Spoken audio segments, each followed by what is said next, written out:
Puji nama Tuhan. Shalom. Ada sukacita, amin. Hari ini kita bersukacita karena kasih Tuhan begitu luar biasa di dalam kehidupan kita. Mari mau sama-sama kita teduhkan hati kita. Kita mau lebih dalam lagi masuk dalam hadirat Tuhan. Menaikkan syukur kita kepada Tuhan. Terima kasih Yesus Tuhan. Haleluya Yesus Tuhan. Kami mau mengikut Engkau Yesus. Kau mengiring Engkau di dalam kehidupan kami Tuhan. Kami ada semua karena anugerah-Mu Tuhan. Di dalam kehidupan kami Yesus. Terima kasih Tuhan.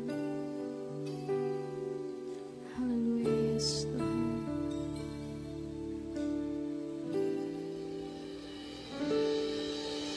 Semua karena anugerah-Mu hari ini ada. Bukan karena kuatku, namun karena Roh-Mu. Mari bawa hati, ku bawa hatiku, penyembahanku, ku semakin berkurang, Yesus makin bertambah. Mengikut Yesus, itulah kesukaan hatiku. Ku lepas semua hakku untuk mengenal kehendaknya.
Kami ada oleh karena anugerah-Mu Tuhan. Kami ada oleh karena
bangkit berdiri. Mari angkat tanganmu katakan.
Oleh sebab itu Tuhan, tidak ada satupun yang bisa kami persembahkan selain kehidupan hati kami, penyembahan kami buat Engkau Yesus.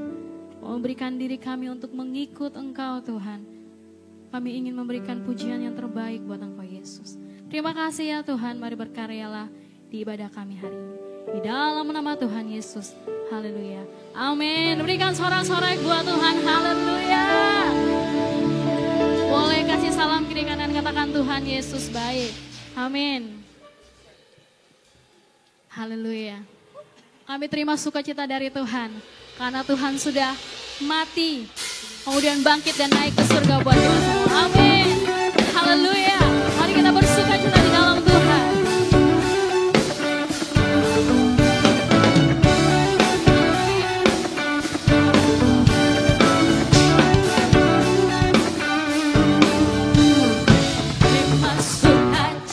Surga, itulah kekuatan bagi jiwa, dapat merasakan kasih-Nya di tengah badai yang bergelora.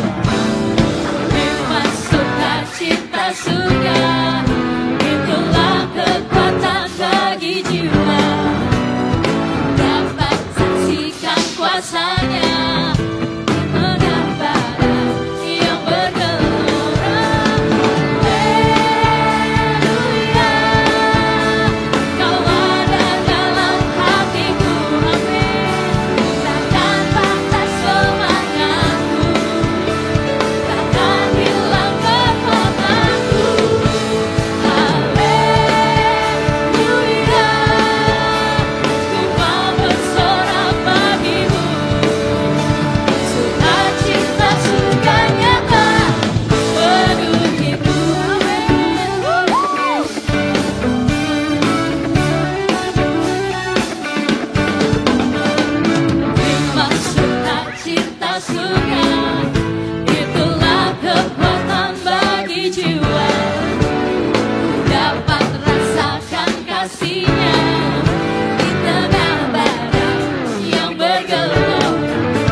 berbuat anugerah dan kebaikan Tuhan.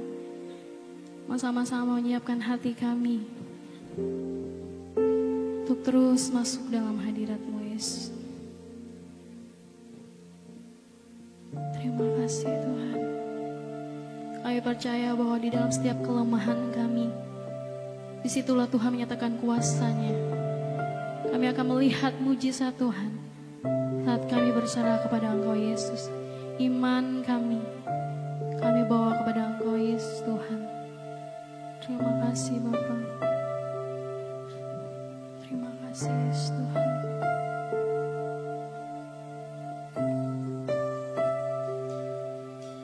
Di dalam kelemahanku sempurna kuasa-Mu,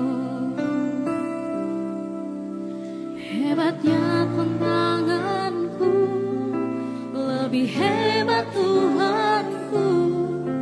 Ku berserah kepadamu. Sama-sama nyatakan. Di dalam kelemahanku sempurna kuasa-Mu, hebatnya tantanganku, lebih hebat Tuhanku. Ku berserah kepadamu. Membawa laut yang teduhkan badai, yang mustahil pun terjadi karena kuasa-Mu yang pegang hidupku, yang buka jalan bagiku.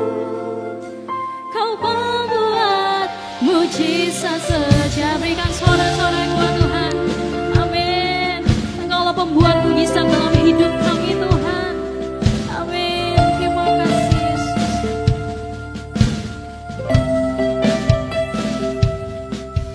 Di dalam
Haleluya, haleluya. Terima kasih, sembah Tuhan, sembah Tuhan. Jemaat, tidak ada yang berdiam diri, tidak ada yang mustahil bagi Tuhan. Dia membuat mujizat dalam hidup kita. Haleluya. Kami sembah, kami puji. Mari angkat hatimu dalam hadirat Tuhan. Angkat pujian penyembahanmu. Jangan datang biasa-biasa. Undang hadirat Tuhan. Alami Tuhan hari ini. Haleluya. Terima kasih. Oh, haleluya. Terima kasih Tuhan. Oh, haleluya. Syukur hanya bagimu Tuhan. Terima kasih Yesus. Haleluya. Terima kasih. Yang membelah laut yang terdekat, Engkau yang sanggup menolong kami. Yes, pun terjadi karena kuasa-Mu yang pegang hidupku, yang buka jalan bagiku. Kau membuat sekali lagi dengan sungguh-sungguh katakan yang membelah.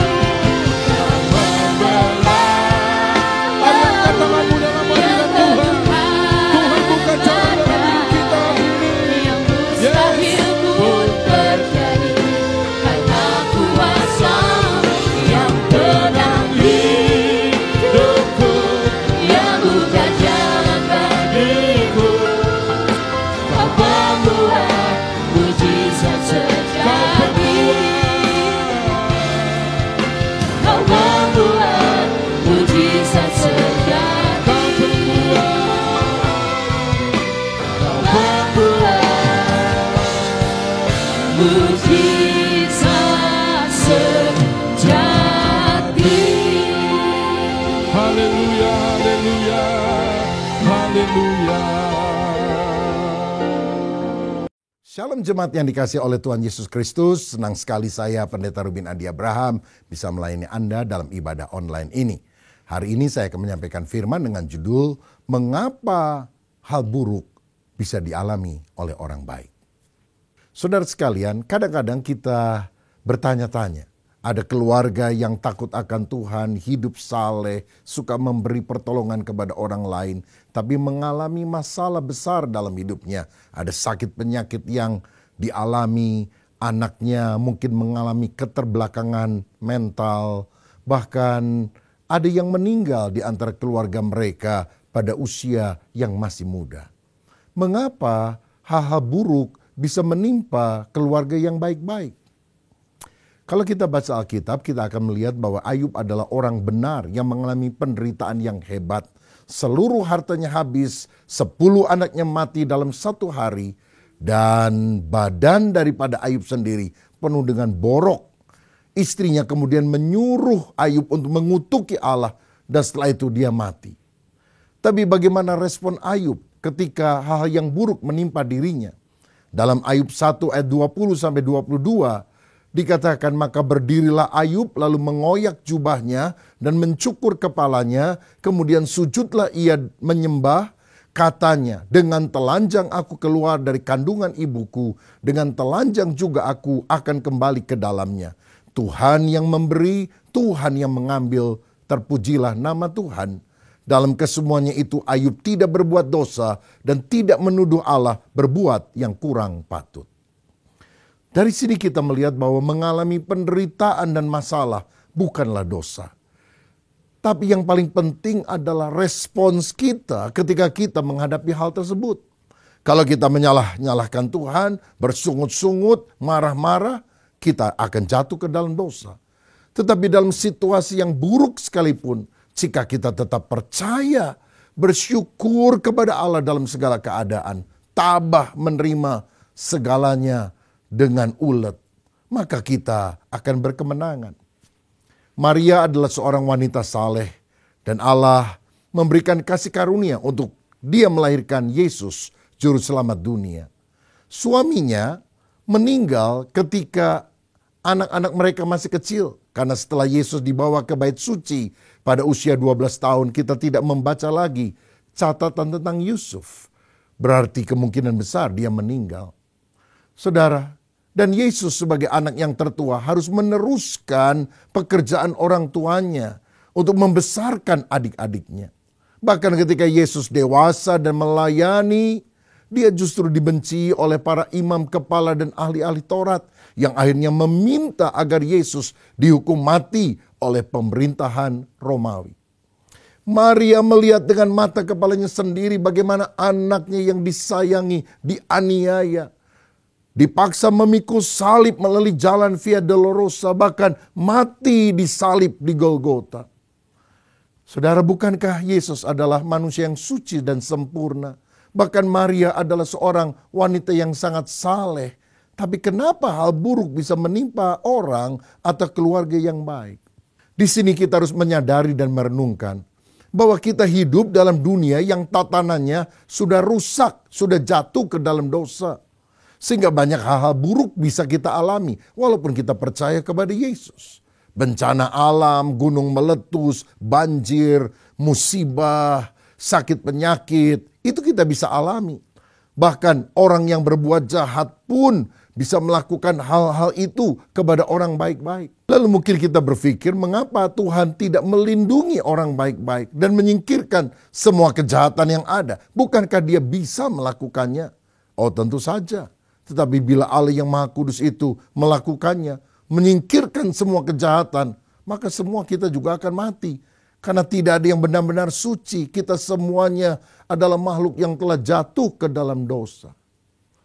Saudara sekalian, di tengah situasi buruk yang kadang kita alami, masalah itu akan lebih parah jika kita bertanya, mengapa Tuhan hal ini engkau izinkan terjadi dalam kehidupanku? Kita seringkali ingin mendapatkan penjelasan yang masuk akal dari Tuhan. Mengapa Tuhan izinkan semua peristiwa itu terjadi? Why me, Lord? Dan seringkali Allah ketika ditanya begitu berdiam diri. Kenapa dia berdiam diri? Karena dia Allah yang berdaulat. Allah akan berbicara kalau dia mau bicara, tapi Allah tidak akan bicara walaupun saudara memaksa dia bicara. Lagi pula apakah kita ini hakim? Dan Allah itu terdakwa yang harus menjawab semua pertanyaan kita. Jawab, mengapa engkau lakukan ini kepadaku? Jawab, kenapa engkau izinkan anakku mati? Jawab, kenapa engkau izinkan keluarga yang aku cintai sakit? Hei, dia adalah Tuhan. Dia pencipta kita, dia berdaulat. Kita tidak pantas menanyai Allah sedemikian. Ayub adalah orang yang tidak mengerti mengapa ia menderita. Tapi Ayub bergantung mutlak kepada Allah dan janjinya. Ingatlah saudara, kita hidup dari janjinya Tuhan, bukan dari penjelasannya Tuhan. Tuhan seringkali tidak memberikan penjelasan, tapi dia berjanji, aku akan menyertai kamu senantiasa sampai kesudahan alam. Roma 8 ayat 28 berkata, kita tahu sekarang bahwa Allah turut bekerja dalam segala sesuatu untuk mendatangkan kebaikan bagi setiap orang yang mengasihi dia, yaitu bagi setiap orang yang terpanggil sesuai dengan rencananya. Saudara, mungkin kita tidak mengerti, tapi itu nggak terlalu penting. Yang penting Allah mengerti, Allah tahu apa yang sedang terjadi. Karena pikiran Tuhan berbeda dengan pikiran kita. Jalan Tuhan berbeda dengan jalan kita. Tapi percayalah, pikiran Tuhan lebih baik daripada pikiran kita. Apa yang Tuhan lakukan kepada kita, seringkali kita belum memahaminya. Tetapi Tuhan bilang, kelak kamu akan memahaminya. Saudara, Tuhan tampaknya memang diam ketika Musa dibuang ke sungai Nil. Tuhan tampaknya diam ketika Yusuf dijual menjadi budak. Padahal di dalam kesenyapan dia bekerja. Kalau saudara sedang mengalami pergumulan dan bertanya tanpa jawaban, ingatlah hal ini. Guru selalu berdiam diri ketika ujian sedang berlangsung. Saya ulang sekali lagi. Guru akan berdiam diri ketika ujian sedang berlangsung. Tapi guru telah mempersiapkan para murid sebelumnya. Sehingga guru yakin bahwa sang murid bisa mengerjakan hal itu. Nah, daripada bertanya, lebih baik kita menyadari bahwa yang kita punya itu hanya titipan Tuhan. Tuhan adalah pemilik, kita adalah pengelola. Kita akan kecewa bila kita menganggap itu adalah milik kita. Kesadaran bahwa semuanya milik Tuhan, Tuhan yang memberi, Tuhan yang mengambil, terpujilah nama Tuhan. Itu akan memberikan kelegaan, kemerdekaan di dalam hidup kita. Seorang bapak satu kali datang ke rumah saya dan bertanya, "Pak, kenapa Tuhan izinkan anak saya baru umur 10 mati? Tuhan kejam, Tuhan tidak adil. Saya sudah tidak punya semangat hidup. Waktu ayah saya meninggal, saya sangat sedih. Tapi itu masa lalu saya. Anak adalah masa depan saya. Kenapa Tuhan merenggut dia pada waktu dia masih kecil?" Saya bilang kepada dia, saya nggak tahu jawabannya kenapa. Tetapi seandainya saya ini punya cincin berlian yang sangat bagus. Lalu ketika saya akan pergi 2 minggu ke Amerika, saya titipkan cincin berlian ini kepada Anda. Karena saya takut kalau disimpan di rumah ada yang mencuri. Dan Anda memakai cincin itu, waduh bagus sekali, senang sekali. Engkau ceritakan tentang cincin ini kepada teman-temanmu. Dan ketika 2 minggu kemudian saya pulang, saya minta cincin itu. Dan saudara bilang, enggak, kenapa kamu minta lagi cincin ini? Saya senang banget dengan cincin ini. Kamu kejam, kamu minta cincin ini lagi. Saya mau tanya, yang jahat Anda atau saya? Dan dia bilang, ya saya tentu, karena saya bukan pemilik dari cincin itu, Pak Rubin pemiliknya. Benar, bukan anak itu, bukankah anak itu adalah milik Tuhan yang dititipkan kepada kita untuk sementara waktu.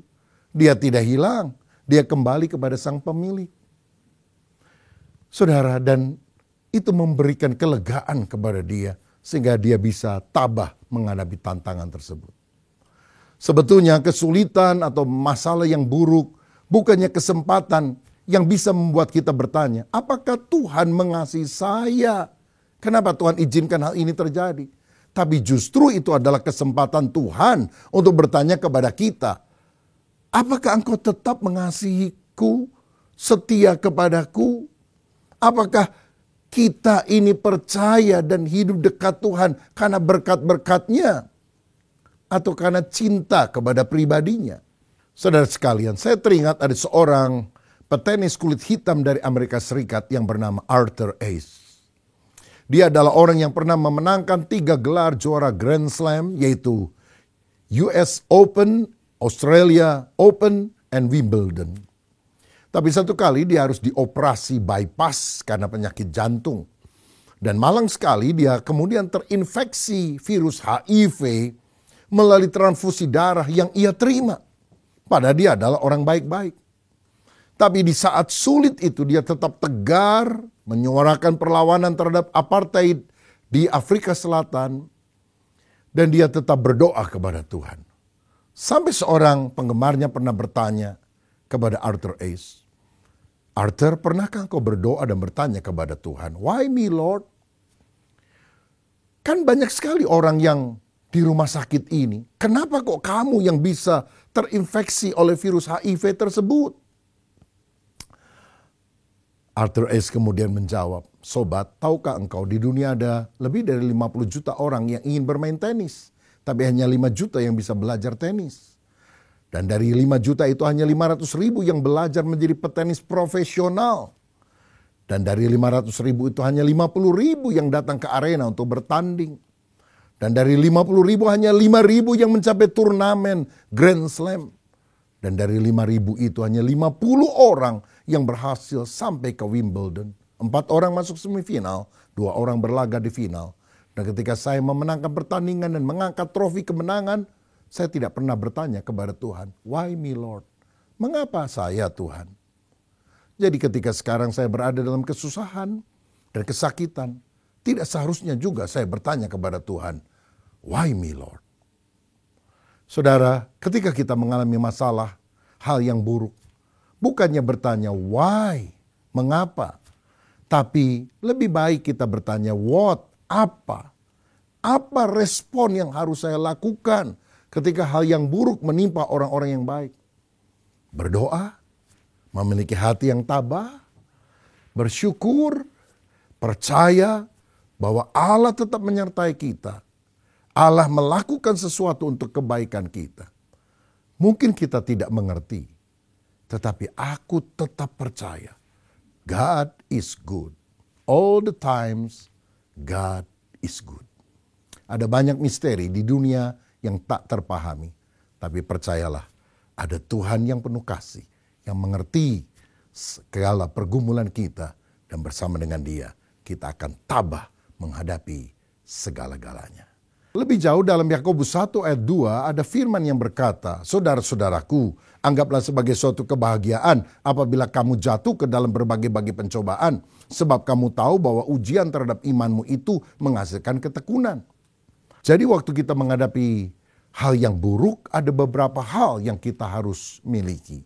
Pertama, milikilah sikap yang optimis. Ayat tadi berkata, anggaplah sebagai suatu kebahagiaan. Berarti walaupun situasinya tidak baik, tapi kita tetap harus optimis. Saudara, tidak ada kehidupan tanpa masalah. Dunia ini bukanlah taman untuk bermain, tapi tempat untuk bergumul.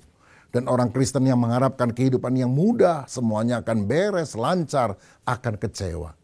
Tapi percayakah saudara bahwa sikap kita lebih penting dari persoalan itu sendiri? Sebab jika kita punya sikap dan cara pandang yang benar terhadap suatu masalah, maka kita akan mengatasi masalah itu. Tapi kalau sikap dan cara pandang kita salah, kita akan kalah di tengah kesulitan. Seperti 12 orang pengintai melihat masalah yang sama, tanah Kanaan, dengan orang-orang di sana yang besar. Tapi tanggapannya sangat berbeda. 2 orang, Yosua dan Kaleb, optimis dan berkata, kita akan mengalahkan mereka. Tapi 10 yang lain pesimis. Mereka terlalu besar dan mereka pasti akan mengalahkan kita. Di dunia ini ternyata lebih banyak orang yang pesimis daripada orang yang optimis. Apa bedanya pesimis dan optimis? Si pesimis selalu melihat kesempitan di tengah kesempatan. Si optimis selalu melihat kesempatan di tengah kesempitan. Orang percaya adalah orang yang yakin bahwa kesempitan manusia adalah kesempatan Allah untuk menyatakan kuasanya. Kan itu percayalah. Bahkan di tengah situasi yang buruk, kita harus punya sikap yang optimis. Anggaplah sebagai suatu kebahagiaan kalau engkau jatuh ke dalam berbagai-bagai pencobaan. Hal kedua yang kita harus miliki ketika kita menghadapi situasi yang sulit adalah pikiran yang mengerti. Ayat 3 tadi berkata, sebab kamu tahu bahwa ujian terhadap imanmu menghasilkan ketekunan. Makanya di ayat 5, firman Tuhan mengajar supaya kita minta hikmat dari Tuhan untuk kita bisa mengatasi semua masalah itu. Saudara, kalau Tuhan izinkan kesulitan datang, itu bagikan latihan bagi otot iman kita supaya lebih kuat. Lihat atlet yang mau menjadi juara dunia. Dia harus berlatih mati-matian setiap hari supaya dia menjadi lebih kuat, menjadi lebih cepat, bisa bertanding dan menang. Kalau dia memilih hidup yang nyaman, tidur-tiduran, jalan-jalan, belanja di mall, dia nggak akan jadi juara dunia. Tapi mengapa dia tahan di tengah masa latihan yang berat itu? Karena tujuannya, visinya adalah aku menjadi juara dunia. Begitu juga kita harus bertekun di tengah kesulitan supaya kita menjadi pribadi yang tangguh, yang makin hari makin mirip seperti Yesus, yang tabah bahkan ketika harus memikul salib untuk keselamatan kita. Kita harus tahu bahwa iman yang sejati itu harus diuji. Abraham mengasihi Allah dan karena itu imannya diuji untuk mempersembahkan anaknya yang kekasih, Ishak. Saudara, mengapa Allah menguji Abraham? Untuk meneliti hati Abraham, apakah dia lebih mengasihi Allah daripada mengasihi yang lain, mengasihi pemberiannya. Hal ini juga dialami oleh Ayub. Ayub diuji oleh Tuhan dengan macam-macam kesulitan.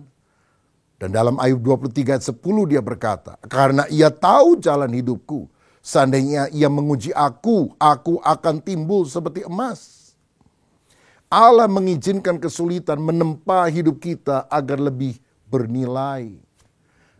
Emas itu dimurnikan hanya oleh api. Apilah yang bisa membedakan ini kuningan ataukah emas. Jadi tujuannya adalah baik. Kalau di sini ada sekeping baja yang katakan saja harganya Rp100.000, kalau itu diolah menjadi tapal kuda, kita bisa jual Rp300.000. Tapi kalau kita olah sekeping baja tadi menjadi pisau lipat yang eksklusif, kita bisa jual lebih mahal, Rp500.000. Tetapi kalau baja itu diproses lebih lama, lebih sakit, lebih sulit, lebih rumit, dan dia menjadi per arloji yang mereknya Rolex, harganya bisa ratusan juta rupiah. Itu sebabnya mari kita tabah di dalam segala tantangan yang kita alami. Seperti halnya seekor kerang, binatang yang refleksnya kurang cepat. Ketika ada kotoran masuk, aduh sakit, dia baru nutup tempat tinggalnya itu. Tetapi ketika dia buka lagi, masuk lagi kotoran lagi, aduh sakit. Dan setiap kali dia merasa sakit, dia mengeluarkan cairan untuk menetralisir rasa sakit itu. Cairan itu lama-lama mengeras, menggumpal, mengkristal. Dan itulah yang kemudian diambil orang sebutir mutiara. Jadi apakah mutiara? Hasil tangisan seekor kerang. No cross, no crown. Tidak ada salib, tidak ada mahkota. No pain, no gain. Itu sebabnya ketika kesulitan datang, percayalah bahwa kita akan melihat kemuliaan Tuhan dinyatakan. Dan yang ketiga, selain sikap yang optimis, pikiran yang mengerti, kita juga harus punya hati yang percaya. Ayat 6 dikatakan, hendaklah ia memintanya dalam iman dan sama sekali jangan bimbang. Dalam pencobaan, dalam masalah, kita harus menjaga hati agar tidak pernah meragukan kasih pemeliharaan Allah. Sebab kalau kita bimbang, kita akan jatuh di dalam masalah. Seperti Petrus berjalan di atas air ketika matanya tertuju kepada Yesus. Tetapi ketika dia gelisah melihat kanan kiri, dia tenggelam. Saudara, walaupun hal-hal yang baik tidak engkau alami hari-hari ini, malah engkau melihat hal-hal yang buruk yang kau alami. Pada engkau hidup takut akan Tuhan, hidup saleh. Yakinlah Tuhan besertamu. Dia tidak akan meninggalkan engkau. Dalam Mazmur 23 ayat 4, Daud berkata, sekalipun aku berjalan dalam lembah kekelaman, berjalan di dalam lembah bayang maut, aku tidak takut bahaya, sebab engkau besertaku. Domba-dombanya Kristus tidak selalu dibawa pada jalan yang enak. Kadang-kadang jalan kekelaman kita harus hadapi. Tapi percayalah, Allah beserta dengan kita. Allah itu kasih, dia tidak pernah merancangkan hal yang jahat bagi kita. Walaupun kita hidup di dalam dunia yang sudah jatuh dalam dosa, dia pasti akan memberikan jalan keluar untuk kita bisa mengatasi semuanya. Karena bersama dengan Tuhan, kita lakukan perbuatan yang gagah perkasa, sebab dia sendiri akan menginjak-injak para lawan kita.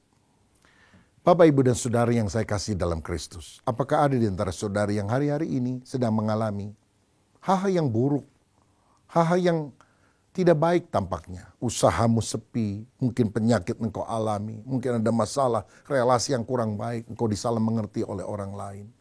Dan engkau bertanya, Tuhan, mengapa hal ini terjadi? Berhentilah terus bertanya-tanya mengapa. Tetapi apa yang kau harus lakukan? Miliki hati yang tabah, bersyukur, percaya, yakin bahwa Tuhan bekerja untuk mendatangkan kebaikan. Siapa yang ingin mendapatkan kekuatan dari Tuhan dan ingin didoakan? Taruhlah tanganmu di dada. Saya mau berdoa untuk saudara. Bapa, terima kasih Engkau tidak pernah membiarkan kami sendiri. Dan di tengah kesulitan Engkau akan memberikan jalan keluar bagi kami. Sehingga kami bisa mengatasi semuanya. Hamba berdoa kalau ada di antara anak-anakmu yang sedang sakit, punya masalah, punya beban, ada masalah keuangan juga. Dalam nama Yesus, biar kami tidak pernah ragu ketika Tuhan membawa kami dalam masa-masa lembah kekelaman, sebab Engkau tetap menyertai kami. Mungkin seperti perajut agung, Engkau sedang menyulamkan jalan hidup yang gelap, berwarna hitam, abu-abu tua. Tapi kami percaya sang perajut belum selesai mengerjakan hidup kami. Bila selesai kami akan melihat semuanya indah di tangan Tuhan. Indah pada waktunya. Biar kami selalu berkata, God is good. All the times, God is good. Berkat-Mu atas kami, dalam nama Yesus. Haleluya. Amin. Tuhan Yesus memberkati.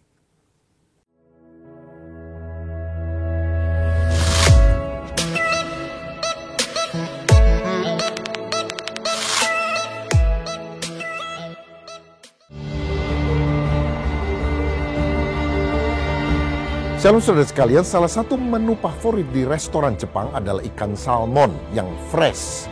Tetapi seringkali ketika nelayan itu menangkap ikan salmon dan menaruhnya dalam sebuah bak yang besar, ikan itu sudah mati sebelum sampai ke daratan.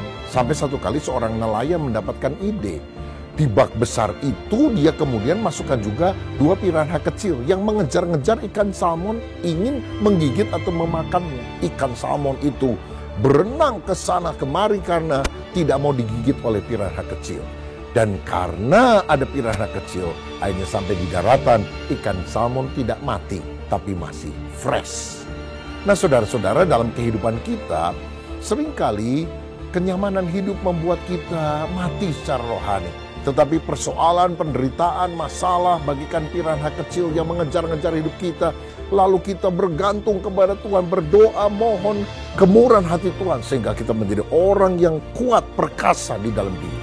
Itu sebabnya jangan selalu pandang remeh penderitaan. Karena di balik penderitaan ada kuasa Allah yang akan dinyatakan dalam hidup saudara. Percayalah, Tuhan selalu beserta saudara. Bahkan di dalam persoalan yang sebesar apapun. Tuhan Yesus memberkati. Shalom jemaat terkasih, selamat hari Minggu. Senang saudara bisa beribadah bersama kami hari ini. Bersama saya Andi Duha, berikut Battle News gereja kita selama 1 minggu ke depan. Ibadah Raya Onsite diadakan setiap hari Minggu pada pukul 8.30 dan 10.30 di gereja lantai 1. Saudara juga bisa mengikuti ibadah online bersama Bapak Gembala Pendeta Dr. Rubin Adi Abraham. Tayang setiap hari Minggu pukul 6 pagi di YouTube channel GBI Battle Harapan Indah. Kegiatan gereja kita untuk seminggu ke depan sudah aktif kembali seperti biasanya. Menara doa online diadakan setiap hari Senin sampai Jumat pukul 6 pagi via Zoom. Doa malam mujizat diadakan pada hari Kamis tanggal 18 April pukul 19.30 malam. Komsel Dewasa Muda diadakan pada hari Sabtu 20 April. Untuk info lebih lanjut silakan menghubungi Bapak Hansen dan Bapak Alex. Battle Youth and Teens mari hadiri Revival Night pada hari Sabtu tanggal 20 April pukul 17.30 di gereja lantai 1. Dalam ibadah ini Pastor Randy Chandra Dinata akan hadir sebagai pembicara. Mari ajak teman-teman kalian dan alami lawatan Tuhan. Ibadah raya pada hari Minggu tanggal 21 April 2024 sudah diadakan 2 kali ibadah. Ibadah pukul 8.30 akan dilayani oleh Pastor Jonathan Tan, seorang mantan transgender yang sudah dipulihkan Tuhan dan menjadi kesaksian bagi banyak orang. Sedangkan ibadah pukul 10.30 waktu Indonesia bagian Barat akan dilayani oleh Pastor Eradi. Papa Mama, ibadah Battle Kids hari Minggu tanggal 21 April sudah diadakan 2 kali ibadah. Ayo ajak anak-anak Anda untuk bertumbuh dan mengalami lawatan Tuhan. Komisi Sosial Masyarakat bekerjasama dengan Komisi Bikam dan WBI akan mengadakan kegiatan bakti sosial pada tanggal 27 April. Kegiatan baksos ini berupa pembagian sembako kepada jemaat GBI Battle Harapan Indah yang membutuhkan, serta kepada masyarakat sekitar Harapan Indah yang juga membutuhkan. Jemaat Tuhan bisa terlibat untuk mendukung dengan cara memberikan donasi berupa uang kepada kami untuk dikelola. Jika saudara membutuhkan informasi lebih lanjut, silakan menghubungi Bapak Yohanes Hitalesi atau Ibu Novi Margareta.